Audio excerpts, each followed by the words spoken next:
आज हम लोग पढ़ेंगे आर्थिक नाकेबंदी। इसमें हम लोग सामान्य रूप से आर्थिक नाकेबंदी क्या है, आर्थिक नाकेबंदी की ज़रूरत क्यों पड़ती है, क्यों किया जाता है, इसको होने से आर्थिक नाकेबंदी से लाभ क्या होता है, ये कैसे किया जाता है, या इसके प्रमुख तत्व कौन कौन से हैं। चलिए आगे बढ़ते हैं। हम लोग सबसे पहले पढ़ते हैं इसमें सामान्य परिचय। आर्थिक नाकेबंदी के बारे में हम बिल्कुल अवधारणा समझ लीजिए, या सामान्य परिचय एक ही चीज़ है। सामान्यतया किसी राष्ट्र के लाभ के साधनों को अवरोधित कर देना ही आर्थिक नाकाबंदी, अर्थात एक राष्ट्र को चारों तरफ से या हर प्रकार से ऐसी कार्रवाई करना कि उसको कोई लाभ ना होने पाए, उसका धन का नुकसान हो, तो वो है आर्थिक नाकेबंदी। और आर्थिक नाकेबंदी का जो उद्देश्य होता है वो होता है शत्रु की अर्थव्यवस्था को कमजोर करना, ताकि वह वर्तमान युद्धों को ना लड़ सके। वर्तमान युद्धों को न लड़ने का मतलब क्या है कि आज के समय में युद्ध इतने महंगे हो गए हैं, युद्ध चूंकि पूर्णतया यंत्रीकृत हो गया है, आज युद्ध का एक बिल्कुल हर प्रकार से मशीनीकरण हो चुका है। युद्ध आजकल सामान्यतया व्यक्ति नहीं लड़ते, सैनिक नहीं लड़ते, सैनिक से अधिक युद्ध जो है मशीनें लड़ती हैं। तो आज के इस यंत्रीकरण के युद्ध में वही राष्ट्र अधिक दिनों तक युद्ध का भार वहन कर सकता है, जिसकी अर्थव्यवस्था काफ़ी मजबूत होती है। तो अर्थव्यवस्था को एक प्रकार से प्रतिरक्षा की चौथी भुजा भी कही जाती है। ये कथन है जॉन फाइमन का। जॉन फाइमन ने कहा है कि अर्थव्यवस्था प्रतिरक्षा की चौथी भुजा है, अर्थात आर्थिक दृष्टि से कमजोर राष्ट्र वर्तमान युद्धों को नहीं लड़ सकते, और वर्तमान युद्ध पूर्व युद्धों के मुकाबले अत्यधिक महंगे हैं, और एक प्रकार से ये टेक्निकल युद्ध है, तकनीकी का युद्ध है। पहले का वो ना तो भिड़ंत युद्ध है, ना ही वो पहले पत्थर वाले और तलवार भाले का युग है, एक प्रकार से टेक्निकल और यंत्रीकरण का युग है। इसलिए युद्ध के उपकरण भी ज़्यादातर यंत्र और मशीनें ही हैं। तोप, टैंक, मिसाइलें, लड़ाकू विमान, ये सब क्या हैं? मशीनें ही तो हैं। रडार, बल्कि सैनिकों का कार्य कम, मशीनों का कार्य अधिक हो चुका है। आगे बढ़ते हैं हम लोग। वर्तमान समय यंत्रीकरण का है। वर्तमान समय में वही राष्ट्र अधिक दिनों तक युद्ध का भार वहन कर सकता है जिसकी अर्थव्यवस्था मजबूत है, अर्थात जिस राष्ट्र की अर्थव्यवस्था जितनी ज़्यादा मजबूत रहेगी वह राष्ट्र उतने दिनों तक वर्तमान युद्धों का भार वहन कर सकता है। क्योंकि थोड़ी ही देर में आप देखते हैं तोपें टकराती हैं, टैंक से टैंक टकराते हैं, मिसाइलें चलती हैं, लड़ाकू विमान से गिरते हैं। एक लड़ाकू विमान जिसकी कीमत लाखों करोड़ों रुपए में होती है, एक झटके में तुरंत नष्ट हो जाता है। अर्थात और वो अगर लड़ाकू विमान ना हो या युद्ध यंत्र ना हो तो युद्ध जीतना भी असंभव हो जाता है, और लाखों करोड़ों अरबों खरबों का नुकसान इसमें एक झटके में हो जाता है। इसीलिए कहा जाता है कि कमजोर अर्थव्यवस्था वाले राष्ट्र वर्तमान युद्धों को नहीं लड़ सकते। एक राष्ट्र को आसानी से पराजित करने के लिए जरूरी है कि उसकी अर्थव्यवस्था की कमर को ही तोड़ दिया जाए, अर्थात उसकी अर्थव्यवस्था को नष्ट कर दिया जाए। क्योंकि आज का युद्ध सैनिकों से ज़्यादा कहीं हमारी फैक्ट्रियों में लड़े जाते हैं, हमारे युद्ध यंत्रों से लड़े जाते हैं, आर्थिक युद्ध है। जैसा कि क्राउथर या ग्रोथर महोदय ने कहा है कि आजकल युद्ध स्ट्रेटजी एवं समरतंत्र की अपेक्षा धन से अधिक प्रभावित होता है, अर्थात आज के युद्धों में धन का महत्व जो है सैनिकों हथियारों से भी कहीं जाता है। क्योंकि धन के बगैर ना तो अच्छी सेना मिल सकती है, ना तो युद्ध के प्रयोग होने वाले उपकरण मिल सकते हैं, ना अच्छी टेक्नोलॉजी मिल सकती है। और देश की अर्थव्यवस्था पर जितनी अधिक सेना निर्भर होती है उतनी कोई दूसरी चीज़ नहीं है, ऐसा जो है एंजेल्स का कहना है।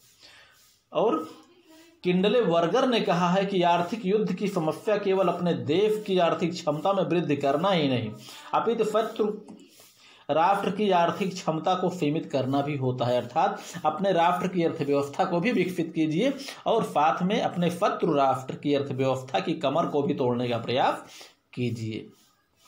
और शत्रु की आर्थिक, ये शत्रु नहीं है बच्चों, ये मिश्रण शत्रु है। शत्रु की आर्थिक व्यवस्था को कमजोर करने के लिए आर्थिक नाकेबंदी भी एक प्रमुख उपाय है, जो कि इस प्रकार है। इसके बारे में हम थोड़ा सा आगे पढ़ेंगे कि आर्थिक नाकेबंदी किन किन तरीके से हम कर सकते हैं। आर्थिक नाकेबंदी के तत्व। आर्थिक नाकेबंदी करने के लिए शत्रु के विरुद्ध निम्नलिखित तरीके अपनाए जा सकते हैं। वो तरीके कौन कौन से हैं आप सामने देख सकते हैं। पहला नंबर, व्यापारिक संबंधों को ही समाप्त करना। अपने शत्रु राष्ट्र से लेन देन, आयात निर्यात सबको समाप्त कर दीजिए। स्वयं पहले शुरुआत कीजिए। उसके बाद अपने मित्रों एवं समर्थक राष्ट्रों द्वारा भी शत्रु के साथ व्यापारिक संबंधों को समाप्त कराना। अर्थात अपने जो मित्र राष्ट्र हैं, समर्थक राष्ट्र हैं, जो आप स्वयं कर सकते हैं, क्योंकि अगर आपके मित्र हैं तो अपने शत्रु के विरुद्ध आप उनका प्रयोग कर सकते हैं, बशर्ते अगर वो आप केवल आपके ही मित्र हैं तब। अगर आपके शत्रु के मित्र हैं या हो सकता है आपके शत्रु से भी उनकी मित्रता हो, तो ऐसा आप नहीं कर सकते। तो अपने मित्र एवं समर्थक राष्ट्रों द्वारा भी प्रयास कीजिए कि आपके शत्रु के साथ कोई भी व्यापारिक संबंध ना रखें, कोई भी लेन देन या फिर कोई भी आयात निर्यात ना रखें, कोई ऐसा संबंध ऐसा ना रखें जिससे आपके शत्रु को लाभ होता हो। चलिए आगे बढ़ते हैं हम लोग। संचार मार्गों को बंद कर देना, अर्थात शत्रु की मिलने वाली आपूर्ति को रोक देना।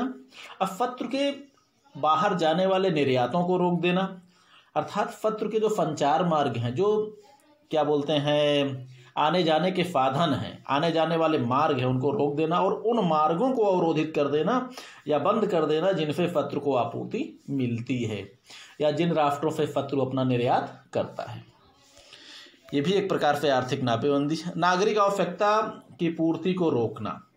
जैसे भारत ने नेपाल में उस समय 1978 में पारगमन संधि भारत नेपाल की जो हुई थी, उसी के तहत नेपाल में भारत से जाने वाली बहुत सारी चीज़ें हैं जो नागरिक आवश्यकता की चीज़ें जाती थी, लेकिन नेपाल नरेश महेंद्र के कुछ भारत विरोधी कार्रवाइयों या चीन के पक्ष में किए जाने वाले निर्णयों के कारण भारत को 1978 में पारगमन संधि को बंद करना पड़ा। बाद में आपूर्ति भले शुरू हो गई, लेकिन नागरिक आवश्यकताओं की आपूर्ति को अगर रोका भी जाता है तो इससे भी राष्ट्र की अर्थव्यवस्था पर या राष्ट्र के अंदर विद्रोह और उथल पुथल या हाहाकार की भावना मच सकती है, क्योंकि राष्ट्र के नागरिकों को अगर ज़रूरत की चीज़ें नहीं मिलती तो वो जो है तुरंत सरकार के ऊपर दबाव डालने लगता है। ऐसी स्थिति भी राष्ट्र की अर्थव्यवस्था को नुकसान करने के लिए पर्याप्त होता है कि स्वयं अपने राष्ट्र से जो भी चीज़ें जाती हों उसको रोक दिया जाए। आगे देखते हैं, आर्थिक सहायता पर रोक। विभिन्न राष्ट्रों एवं संस्थाओं द्वारा अगर शत्रु को जो आर्थिक सहायताएं दी जाती हैं, कभी कभी अगर संभव हो तो सबको भी रोक दिया जाए, या शत्रु को मिलने वाली संपूर्ण सहायताओं पर, चाहे संस्थाओं द्वारा हो, चाहे अपने द्वारा हो, चाहे अपने मित्र राष्ट्रों द्वारा हो, प्रयास करना चाहिए कि उसको भी मिलने वाली सहायताओं पर प्रतिबंध लग जाए। आर्थिक एवं अन्य संस्थानों से बाहर कर देना, जैसे WTO है, विश्व व्यापार संगठन, जो कि व्यापार की स्थितियों को निर्धारित करता है, IMF, इंटरनेशनल मनी फंड और विश्व बैंक आदि संस्थाएं जो कि आर्थिक राष्ट्रों को आर्थिक मदद देती हैं, ऐसी संस्थाओं से प्रयास करना चाहिए कि उस अपना शत्रु राष्ट्र जो है उसको बाहर कर दिया जाए, तो इससे कोई भी मदद उसको नहीं मिल पाएगी।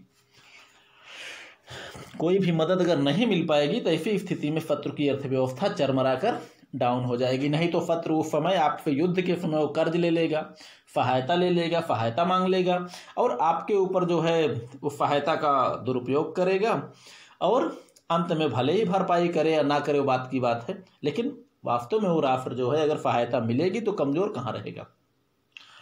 तो प्रयास करना चाहिए WTO, IMF, विश्व बैंक आदि ऐसे ही जो भी संस्थान हैं, इन संस्थानों की सदस्यता को ही नष्ट समाप्त करवा देना चाहिए। किसका? अपने शत्रु का।